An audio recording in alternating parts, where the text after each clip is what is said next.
오늘 우리 예배 공동체에 주시는 하나님 말씀 같이 보십니다. 마태복음 4장 17절부터 22절에 있는 말씀, 우리 한 말씀씩 저하고 함께 교독을 하도록 하겠습니다. 마태복음 4장 17절로 22절에 있는 말씀입니다. 제가 먼저 17절 말씀 먼저 봉독합니다. 이때부터 예수께서 비로소 전파하여 이르시되 회개하라, 천국이 가까이 왔느니라 하시더라. 갈릴리 해변에 다니시다가 두 형제 곧 베드로라 하는 시몬과 그 형제 안드레가 바다에 불을 던지는 것을 보시니 그들은 어머라. 말씀하시되 나를 따라오라. 내가 너희를 사람을 낚는 어부가 되게 하리라 하시니 그들이 곧 그물을 버려두고 예수를 따르니라. 거기서 더 가시다가 다른 두 형제 곧 세베대의 아들 야고보와 그의 형제 요한이 그의 아버지 세베대와 함께 배에서 그물 깁는 것을 보시고 부르시니 그들이 곧 배와 어지를 버려두고 예수를 따르니라. 아멘. 아멘. 저는 영화를 보는 것을 좋아합니다. 이 드라마를 보면은 한번 보기 시작하면 이게 끝날 때까지 봐야 되니까 너무 특별한 드라마가 아니면은 잘 보지 않는데, 영화는 이제 일단 한번 보면은 뭐 한 사람의 일생이라든지 일단은 뭐 길어봤자 1시간 반, 2시간이면 모든 그 내용을 볼 수 있기 때문에 영화를 보는 것을 좋아하는데, 제가 감명 깊게 보았던 영화 중에 하나가 한국에서 신학교 다닐 때 1994년도에 나왔던 영화 중에 아주 그때 큰 그 히트를 친 영화가 있습니다. 그 영화 제목이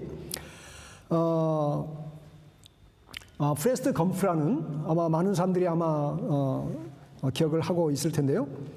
프레스트 검프라는 그 영화 제목입니다. 이 프레스트는 어렸을 때부터 질적 발달 장애를 앓고 있는, IQ가 약간 조금 부족한, 한 75 정도 IQ가 되었다고 합니다. 그래서 이게 약간 지식적으로 이게 좀 늦게 반응이 되고 늦게 이해를 하고 늦게 따라오니까 이 친구들로부터 왕따를 당하고 업수염을 당하고 이게 좀 때로는 또 이게 괴롭힘을 당하는 그러한 아이였습니다. 그래서 매일 바보 취급을 당하고 놀림을 당하니까 엄마가 많이 이제 속상하게 됩니다. 그랬을 때 이 프레스트 어머니가 늘 이게 프레스트에게 말하기를 넌 누구와도 다르지 않다, 이렇게 격려를 하면서 아이를 이게 키우게 됩니다.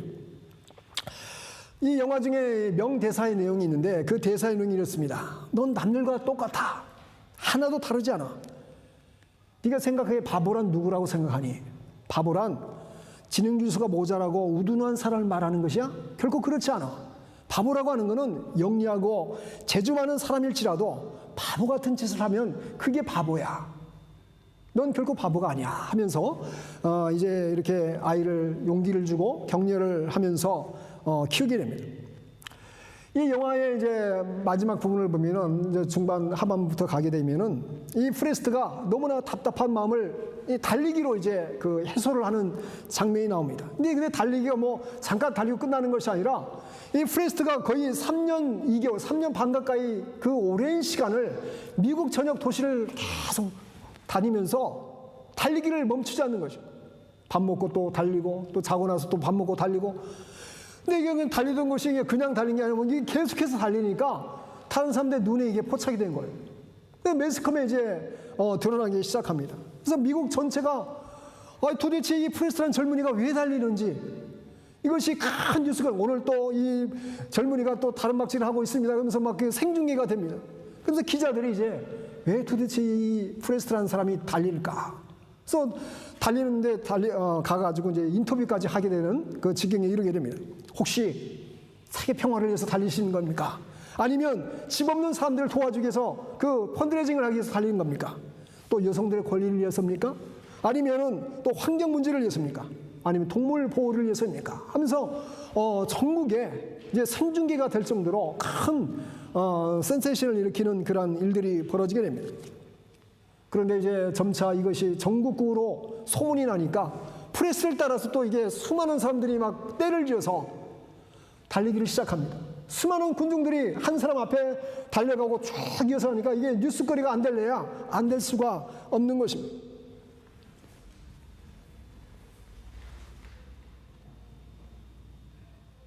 이 프레스트를 붙들고 기자가 묻습니다.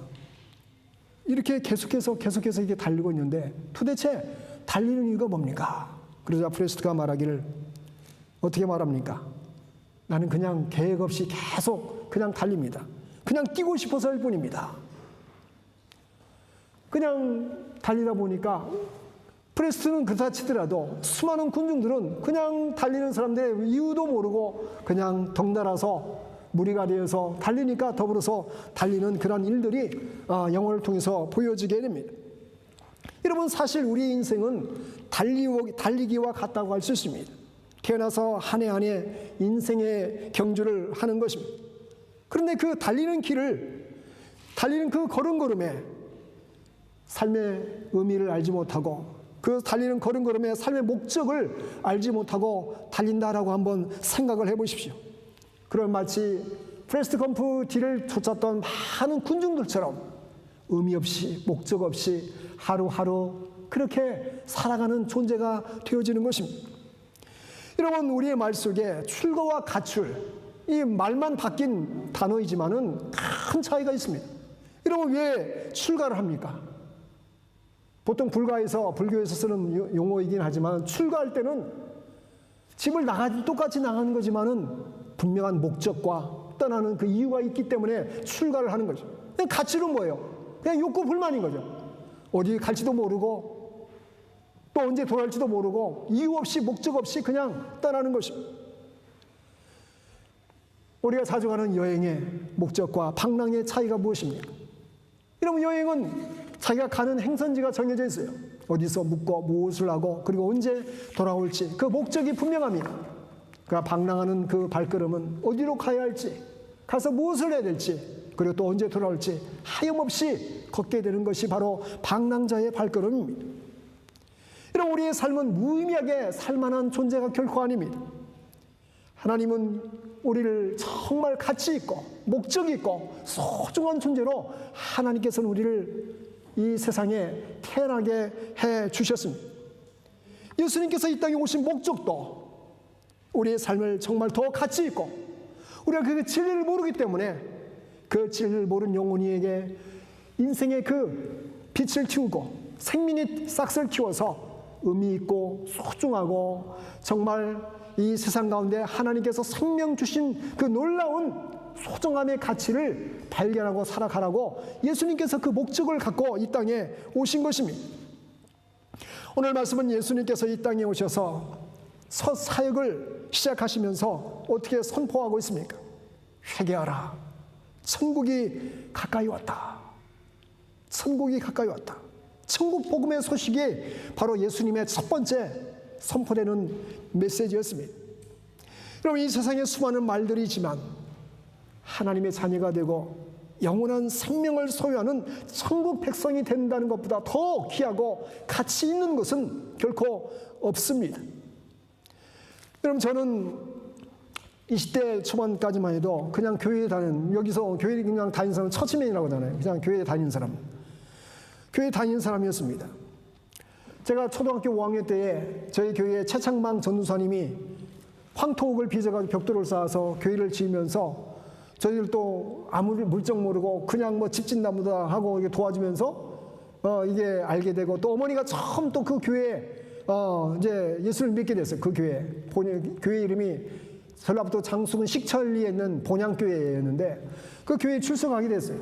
그러면서 어머니를 따라서 어린 나이부터 이제 그 시골교회를 다니고 중학교 1학년 때 경기도 성남으로 이사를 왔습니다. 그리고 중학교 때부터 이제 계속 학생회를 다니고 고등학교 때까지 이렇게 신앙생활을 했습니다.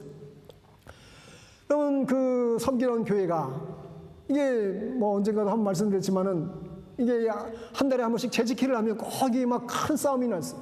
장로님 두 분과 목사님 한 분이 이 장로님 파, 최 장로님 파, 김 장로님 파가 이게 뭐 그냥 시속 게임을 하면서 큰 소리가 나고 아이고 또 뭐 우리 교회 또 싸우나 보다. 우리 그 점심시간 때 이제 회의할 때는 나가가지고 운동하고 또 3시에 오면 이제 또 주일학교 교사를 하고 그런 식으로 이제 중학교, 고등학교 학창 시절을 지냈습니다.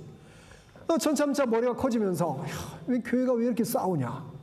예수님께서도 서로 사랑하라고 말씀하시고 서로 이게 정말 그 섬기는 자의 삶을 살라고 하시는데 이 사랑도 없고 섬기는 것도 없고 배려도 없는 이 모습이 정말 참다운 그리스도인의 교회의 모습인가? 그런 의아심과 회의가 들었어요.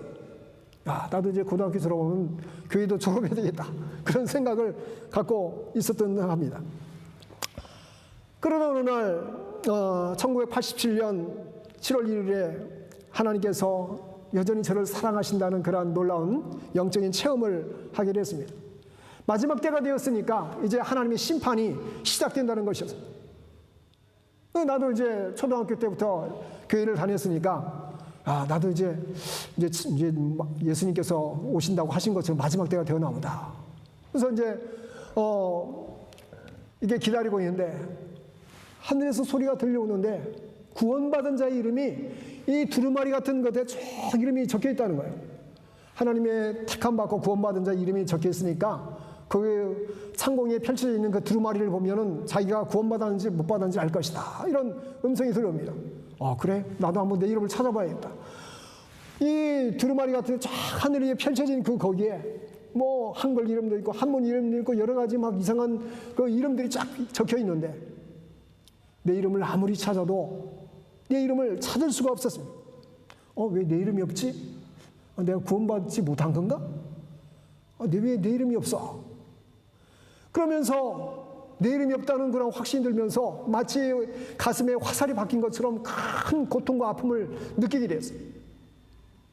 그러면서 나 자신도 모르게 마치 어린아이가 엄마한테 뭔가 막 떼를 쓰면서 이거 사달라고 하면서 막 떼굴떼굴 구르면서 막 울며 불며 하듯이 하나님 정말 죄송합니다. 정말 죄송합니다. 저를 불쌍히 해주세요. 한 번만 더 기회를 주세요. 내가 천국 백성으로 살 수 있도록 믿음 생활 잘할 거니까 한 번만 더 기회를 주시면 그러면서 울며 불며 막 간절하게 막 떼굴떼굴 구르면서 기도를 했는데 정신이 벌쩍 들었어요. 정신이 들었는데 보니까 이게 새벽이에요. 새벽 한 4시 반 정도 되는데 이게 보니까 이게 내가 살아있는 거예요. 이게 마지막 때가 아니나 보다. 뺨을 때려보고 이게 내가 정말 살아있네. 그러면서 나 자신도 모르게 그 자리에서 무릎을 꿇고 하나님 앞에 감사의 기도를 눈물을 흘리면서 기도를 드렸습니다. 하나님 감사합니다. 하나님 감사합니다. 저를 그냥 버려두지 않으시고 저를 내팽개치지 않으시고 이렇게 구원의 은혜를 베풀어 주시고 하나님의 사랑을 알게 해주셨군요. 그래서 20-30분 정도 간절하게 감사의 기도를 드리는데 제 눈앞에 어머니의 그 기도하는 기도의 모습이 눈물을 흘려 기도하는 그 기도의 모습이 너무나 선명하게 눈앞에 싹 지나가더라고요. 어머니의 기도가 있었구나. 어머니의 기도가 있었구나. 이 못난 아들을 위해서 그렇게 기도하시는 어머니의 기도가 있었구나. 그러면서 어머니의 기도, 그 어머니의 기도가 감사하고 하나님의 은혜가 감사하고 그러면서 하나님 앞에 하나님 그렇습니다. 하나님을 바라보며 하나님 기뻐하는 삶을 그 인생을 살아가겠습니다. 그러면서 제 마음속에 내가 거룩하니 너희도 거룩하라. 내가 거룩하니 너희도 거룩하라. 베드로전서 1장 16절 말씀을 주시면서 그 말씀이 그 당시에 그 말씀이 어디에 있었는지도 몰랐는데 그 말씀이 마음속에 탁 새겨지는 그런 경험을 하게 되었습니다. 그 이후로 점점 제 가치관이 바뀌게 되면서 한 번뿐인 인생을 살아가면서 가장 소중하고 의미 있는 삶을 사는 것이 무엇인가 그런 고민을 갖게 되면서 하나님의 그 부르심 앞에 하나님의 소명 앞에 헌신하는 그런 목회자의 길을 걸어가게 되었습니다. 여러분 오늘 본문은 갈릴리 바닷가를 지나가시다가 고기 잡고 있는 베드로와 안드레를 부르시고 그들에게 소명을 주시는 말씀을 우리에게 주시고 있습니다. 오늘 18절로 19절 말씀 보면 갈릴리 해변에 다니시다가 두 형제 곧 베드로라는 시몬과 그의 형제 안드레가 바다에 금을 던지는 것을 보시니 그들은 어부라 말씀하시되 나를 따라오너라 내가 너희를 사람을 낚는 어부가 되게 하리라 하시니 여러분 나를 따라오라고 콜링을 하시는데 이 예수님 말씀에 베드로와 안드레가 주저함 없이 그들이 곧 그물을 버려두고 예수를 따르니라. 이렇게 성경은 말씀하고 있습니다. 아니 어떻게 이것이 가능한 일입니까? 여러분 지금 뭐 월급도 잘 나오고 안정된 직장, 안정된 좋은 학교를 다니고 있는데 너 그거 하지 말고 just follow me 이렇게 초청하면 다 버려두고 따라가겠어요? 그것도 부모님까지 내버려두고? 상상할 수 없는 일들이 지금 벌어진 것입니다. 또 이어서 야고보와 요한을 부르시는 내용이 나오는데 21절로 22절 우리 한번 같이 한번 읽어보도록 하겠습니다. 21절, 22절 말씀. 거기서 더 가시다가 다른 두 형제 곧 세베대의 아들 야고보와 그의 형제 요한이 그의 아버지 세베대와 함께 배에서 금을 깁는 것을 보시고 부르시니 그들이 곧 배와 아버지를 버려두고 예수를 따르니라. 이 놀라운 일들이 벌어진 거예요. 그 당시에 어부에게 배는 지금의 마치 블랙캡을 운전하는 택시 기사에게 택시나 마찬가지죠. 자기 일 밥벌이 그릇이에요. 그런데 배를 버려두고 부모님까지 내버려두고 예수님의 부르심에 발걸음을 옮기는 4명의 제자의 모습을 우리에게 소개를 해주고 있습니다. 오늘 이 말씀을 통해서 우리 인생 가운데 이 제자들이 예수님의 부르심에 어떻게 반응하고 그 길을 제자의 사명을 걸어갔는지를 우리가 다시 한번 바라보면서 우리의 삶 가운데 하나님의 부르심이 무엇인지를 다시 한번 되새기는 축복된 시간이 되어주시기를 주님의 이름으로 축원을 드립니다. 먼저 오늘 부르심 받은 4명의 제자들은 예수님이 메시아가 되시고 구원자가 되신다는 것을 첫눈에 보고 깨달았다라는 것입니다. 이런 미래가 창창한 4명의 젊은이가 아무 생각 없이 일을 저질렀다라고 결코 볼 수가 없습니다. 막연하게 예수라는 사람을 따르면 뭔가 새로운 일이, 멋진 일이 생기겠지 하고 막연하게 예수님의 그 겉모습만 보고 결코 따를 수가 없었던 상황임을 보게 됩니다. 그렇지 않습니까?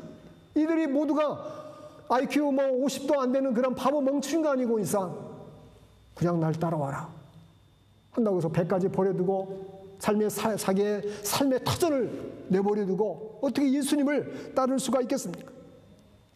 예수님의 그 짧은 그 부르심 속에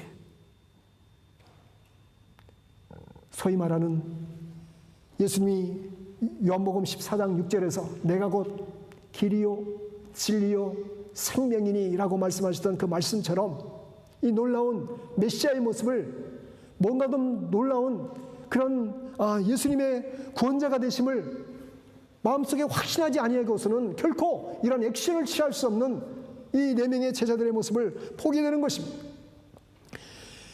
여러분, 예수님은 우리의 길이 되시고 진리가 되시고 그리고 생명이 되심을 믿는 주의 백성들이 되길 바랍니다. 우리 인생의 길을 바르게 인도하시기 위해서 하나님의 자녀가 되게 하십니다. 믿음으로 말미암아 하나님의 자녀가 되면 하나님은 그의 자녀들을 풍성한 삶으로 인도해 가시는데, 여러분 우리가 운전을 해보면은 어떻습니까? 예전에 제가 처음 운전할 때는 이게 지도책만 보고 운전을 했어요. 지도책 보고 혹시 운전해 본 적 있어요? 얼마나 힘든지 모릅니다. 저기 영국에 와가지고 처음 여행을 가면 지도책 가운데에 펴놓고 아니면 옆 사람이 봐줘야 돼요. 지금 이 정도 가고 있으니까 여기서 우회전을 해야 돼. 다음 길 나오면 우회전. 아니면 자신이 가운데 놓고 이게 지도책 봤다, 앞에 봤다, 신호 켰다 하려면 정신이 하나도 없어요. 그런데 어느 순간인가부터 이 내비게이션이라는 것이 나타나가지고 톰톰이라고 이제 보통 많이 하는데 이 내비게이션을 따라서 가면 얼마나 이것이 편한지 미리 알려주잖아요. 지도책 보면 알려주지도 않는데 100m 전방에서 좌회전 그림으로 쫙 나오니까 좀만 가면 턴 레프트 하면 되겠구나. 고 스트레이트 하면 되겠네. 이게 별 초행길이랄지라도 가보지 않은 길이랄지라도 이 내비게이션을 따라가면은 비록 자기가 잘못 생각을 해서 잘못 간다 할지라도 턴어라운드 해가지고 얘가 잘 알려줍니다.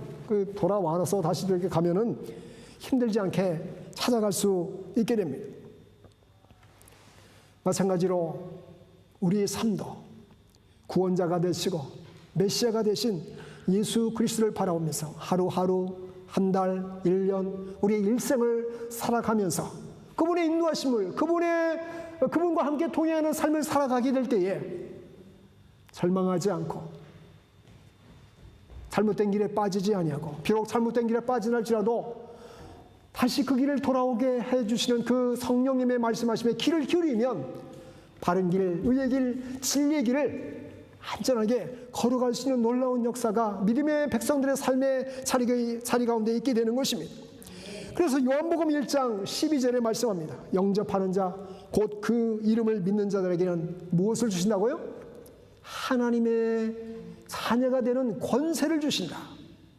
하나님의 자녀가 되는 권세입니다. 별로 실감이 안 나시죠? 하나님의 자녀가 되는 권세.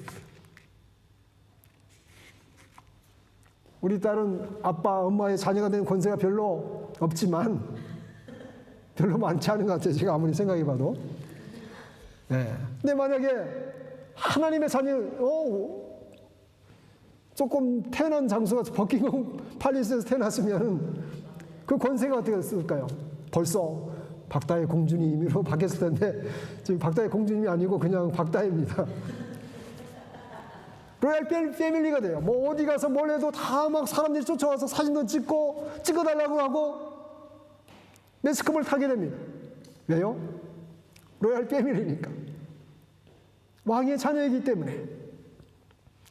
하나님은 하나님의 백성들을 하나님의 자녀가 되는 권세를 주셨습니다.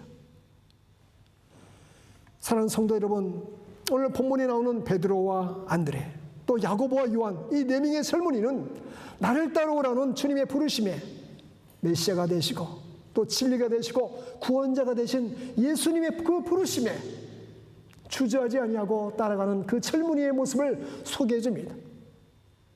어쩌면 여러분도 아마 이 자리에 앉아 있는 이유가 바로 예수 그리스도의 그 부르심 앞에 나왔기 때문에 이 자리에 앉아 있는 그 특권을 누리는 하나님의 백성인 줄 믿습니다. 나를 따라오라고 부름받은 사람들은 하나님 나라의 큰 그림을 보았습니다. 여러분, 공부를 하는 학생이 공부에 재미를 붙이지 못하는 이유가 무엇입니까? 나는 공부가 재밌어 하는 사람은 정상적인 사람일 가능성이 별로 없지만은, 그러나 이 공부를 잘하고 잘 준비하면 내가 원하는 이쪽 분야에, 내가 원하는 이런 전문가에, 내가 원하는 어떤 포지션을 할 수 있다는 그런 큰 그림을 갖고 있는 사람, 꿈이 있는 사람, 큰 인생의 그 그림을 볼 수 있는 사람은 마음을 정하고 자기가 하고 싶고 놀고 싶고 공부 팽개쳐버리고 싶은 유혹을 떨쳐버리면서 그 학업을 계속해서 이어갈 수 있는 것입니다.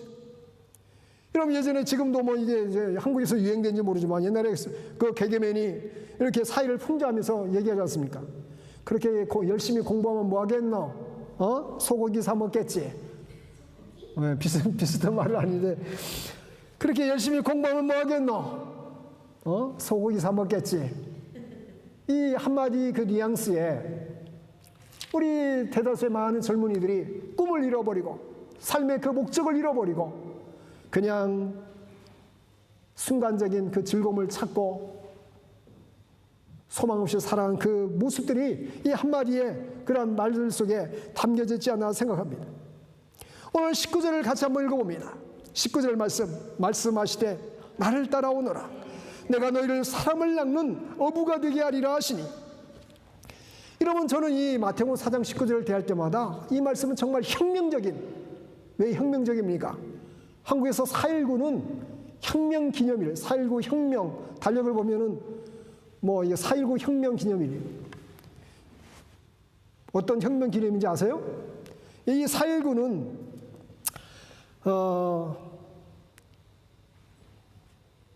1960년 4월 19일 날 그 특별히 대한민국 제1공화국에서 자유당 정부의 그 이기붕 씨를 부통령으로 이게 당선시키기 위해서 선거를 조작을 하게 됩니다.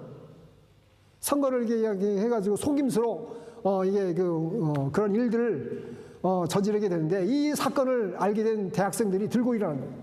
그래서 특별히 이게 그 4.19는 그 대학생들을 주동으로 해서 한국 사회에 큰 어떤 이게 뭔가 좀 반향을 일으켰던 그런 혁명적인 그 사건이 이제 벌어지게 되는데, 어쩌면 우리가 읽었던 이 마태복음 4장 19절 말씀, 나를 따라오너라, 내가 너희로 사람을 낚는 어부가 되게 하리라. 이 네 제자를 먼저 이게 부르시면서 콜링을 하시면서 이 말씀을 예수님께서 주시고 있으며, 사람을 낚는 어부가 되게 하겠다. 여러분, 우리가 지금 알고 있듯이 베드로와 안드레 또 야고보 요한의 직업이 뭡니까? 고기 잡는 어부예요. 고기 잡는 어부. 어부에게 가장 기쁠 때가 언제겠어요?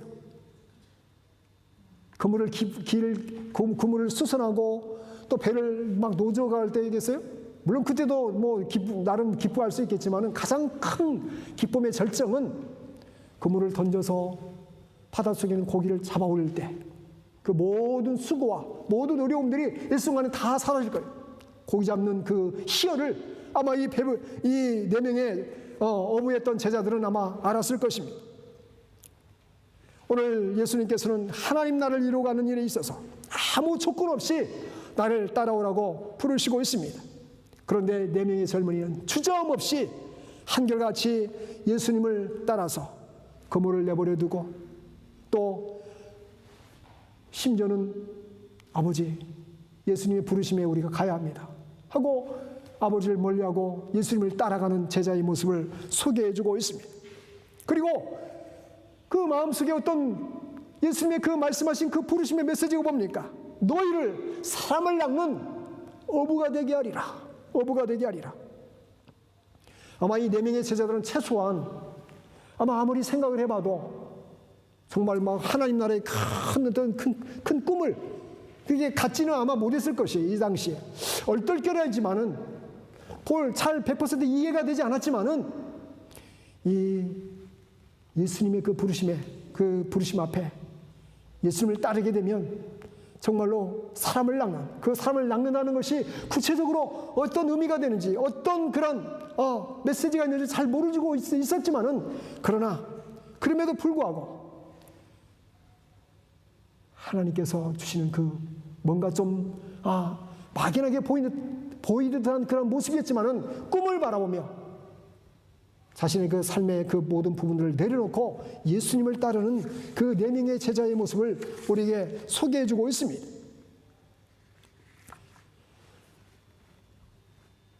이런 우리가 100% 이 세상을 바라보면서 어떨 때는 그런 꿈과 계획을 줄 때도 있지만은 어떨 때는 너무나 막연할 때가 있어요. 그러나 그 막연할 때 그 꿈들을 결코 무시해서는 안 됩니다. 왜냐하면 그 꿈을 바라보며 한 걸음 한 걸음 걷게 되면 지금 너무나 막연하게 보이지만, 지금은 이것이 소망 없이 보이지만, 지금 이것이 이루어질 가능성이 별로 없어 보이지만, 믿음을 따라 한 걸음 한 걸음 내딛다 보면 점점 어둠이 걷히게 되고 안개가 사라지게 되면서 구체적으로 하나님께서 왜 나를 부르셨고 왜 나를 하나님께서 이런 비전을 주셨는지 그것을 알아가게 되는 것입니다. 이제 다음 주면 런던 함께하는 교회가 벌써 창립된 지 이제 6년이 되어갑니다. 그러면서 그런 자책도 들어요. 6년 동안 도대체 1년에 한 명만 전도해도 6년이면 최소한 6명 이상은 모이겠다. 우리 식구 빼고 6명이면 9명이네. 그런 생각도 들기도 해요.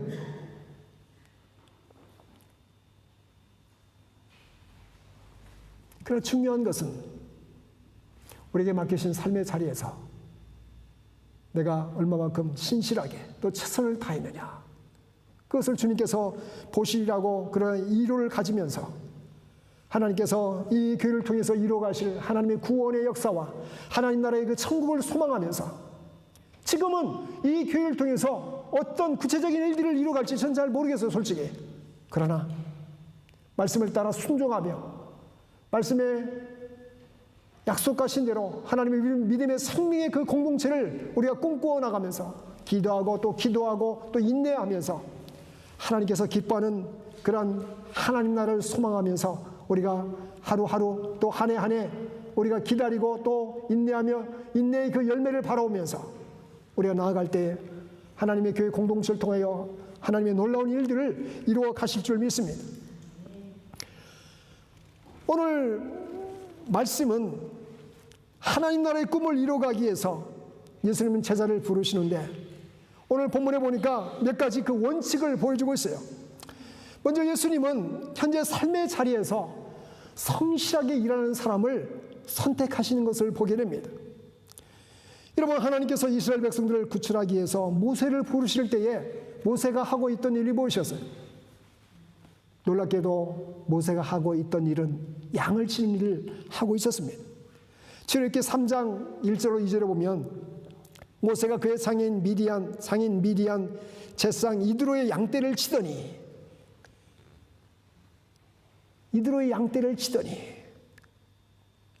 이러면 이 모세가 교육받았던 그 교육 환경을 이렇게 생각하면 이게 결코 쉬운 일이 아니에요. 내가 그래도 애굽의 왕자인데, 내가 좀만 좀 잘했으면 애국 그 놀라운 제국의 통치자가 될 수도 있었는데, 내가 이게 양똥이나 치고 양떼나 치는 목동이를 내가 하겠느냐고. 그런 자만심과 교만한 마음이 있었다면 결코 양떼를 치지 못했을 것입니다. 여러분, 다윗도 마찬가지예요. 다윗도 하나님의 택하심을 받게 될 때에 시편 78편 70절은 이렇게 말합니다. 그의 종 다윗을 택하시되 양의 우리에서 취하시며. 다윗도 자신에게 맡겨진 일, 양친 일을 하고 있을 때에 부르심을 받게 됩니다. 여러분, 엘리야의 택함을 받았던 그의 수제자 엘리사는 어떤 일을 하고 있을 때 부르심을 받았을까요?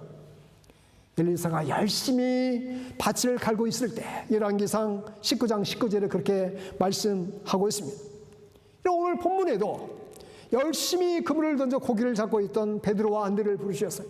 그리고 열심히 찢어진 그물을 수리하고 있던 야고보와 요한을 예수님께서 부르셨습니다. 성경에 나타난 하나님의 모든 부르심들은 언제 일어났습니까? 철저하게 바로 평범하게 자신의 삶의 자리에서 일하고 있는 가운데 일어나고 있습니다. 다시 말해서 하나님은 자신이 맡은 일을 열심히 하지 않는 사람을 결코 불러 쓰신 적이 없다는 것입니다. 여러분, 우리의 삶의 자리 가운데 하나님의 부르심을 받는, 쓰임받는 인생이 되기를 원하십니까? 그렇다면 첫 번째 그 원리는 바로 내가 하고 있는, 내가 살아가고 있는 나에게 맡겨진 일을 성실하게, 충실하게 감당할 때 그 자리가 바로 하나님의 부르심의 삶의 자리다라는 것을 우리에게 보여주고 있는 것입니다. 그리고 예수님은 부르심에 순종하는 사람에게 사명의 자리로 인도에 가심을 보게 됩니다. 나를 따라오라고 주님의 부르심을 들었을 때에 이 네 명의 제자는 주저하지 아니하고 순종함으로 나아가게 됩니다.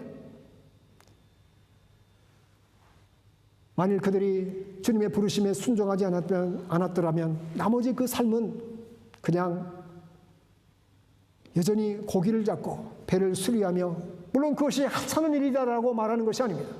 더 이상의 사명의 자리로 그들을 인도에 가지 아니했을 것입니다. 오늘 19절 말씀하신 것처럼 나를 따라오라.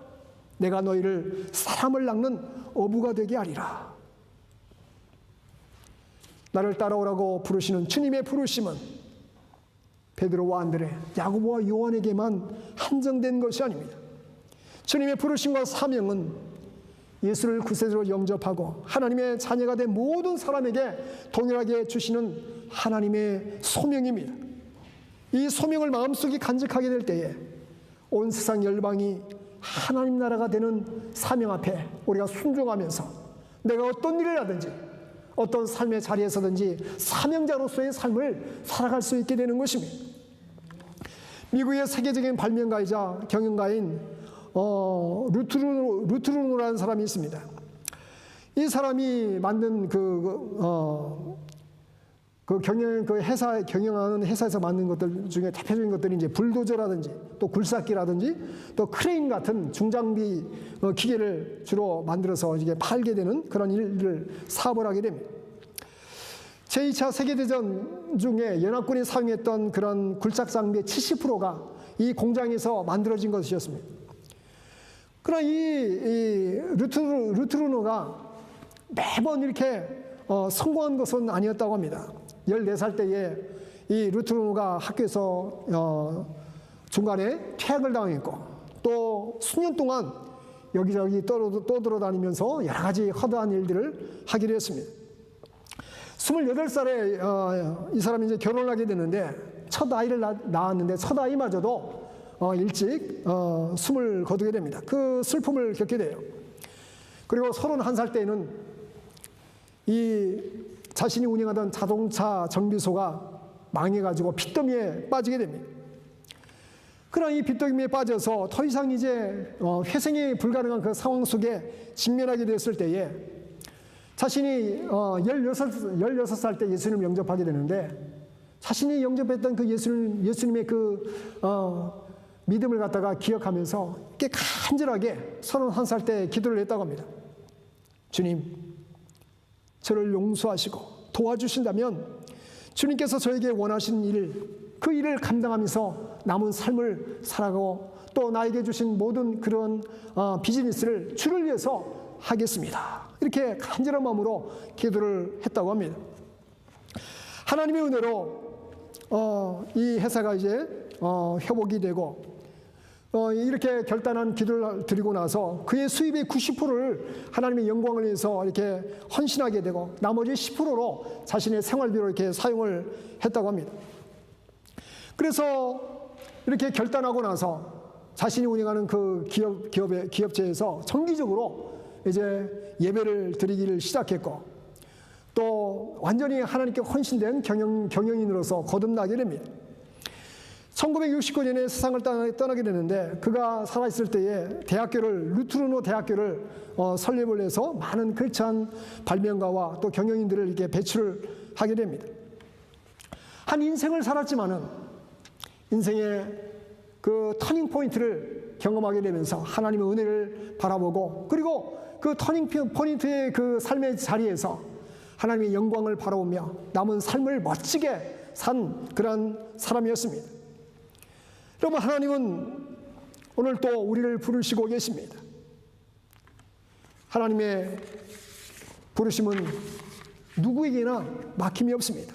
그래서 누가복음 9장 23절에 보면 아무든지 나를 따라오려거든 자기를 부인하고 날마다 제 십자가를 지고 나를 따를 것이니라 이렇게 말씀하고 있습니다. 아무든지입니다. 주님을 따르는 데 있어서는 여러 가지 제한이 따르지 않습니다. 그러나 주님을 따르는 데는 조건이 있습니다. 그것은 자기를 부인하고 날마다 자기 십자가를 지는 것이 자기를 부인하고 자기에 맡겨진 그 십자가를 기쁨으로 짊어지기 원하는 사람, 그 사람이 바로 주님을 온전히 따라가는 주님의 부르심에 순종하며 나아가는 주님의 제자인 것입니다. 여러분에게 주님의 부르심의 그 부르심 앞에 어떤 모습으로 지금 주님을 따라가고 있습니까? 우리가 제자훈련 3개월, 6개월, 1년 제자훈련을 받는다고 해서 서티피켓을 받았다고 해서 주님의 제자가 되는 것이 결코 아닙니다. 오늘 이 4명의 주님의 콜링을 받았던 제자들처럼 자신의 그물을 버리고 자신의 십자가를 지고 그 길이 어떤 길인지 제자들은 잘 알지 못했지만 주님을 바라보며 사명자의 길을 걸어갔던 이 4명의 제자들처럼 여러분의 삶의 자리에서도 주님의 부르심 앞에 하나님, 제가 정말로 주님을 사랑하고 하나님의 자녀였는데 제 삶의 자리에서 주님의 부르심의 그 의미가 무엇인지를 하나님 보게 하시고 깨닫게 하시고 그리고 오늘 제자의 4명의 제자들처럼 그 부르심 앞에 순종하며 기쁨으로 이 삶을 하나님께 올려드리는 믿음의 제자의 삶을 살아가게 하여 주시옵소서. 그런 마음으로 기도함으로 나가는 주님의 백성들 되시기를 간절히 주의 이름으로 축원을 드립니다. 오늘 이 시간 한번 이 말씀을 생각하면서 한번 결단의 기도를 드렸으면 좋겠습니다. 나를 따라오라 부르시는 주님의 그 부르심 앞에 하나님, 제가 어떻게 서야 되겠습니까? 오늘 말씀을 보니까 주님의 부르심을 받았던 4명의 제자들은 그 부르심 앞에 일하는 그 삶의 자리를 내려놓고 배를 내버려 두고, 심지어는 부모님도 주님의 손길에 내어 맡기고 주님을 따르는 모습을 소개해 주온데, 하나님, 저는 어찌해야 됩니까? 내 삶의 자리에서 하나님 말씀하여 주시고 인도하여 주시고 깨닫게 하시고 포기하여 주시옵소서. 그런 마음으로 함께 한 3부 정도 주님을 바라보며 함께 기도하도록 하겠습니다.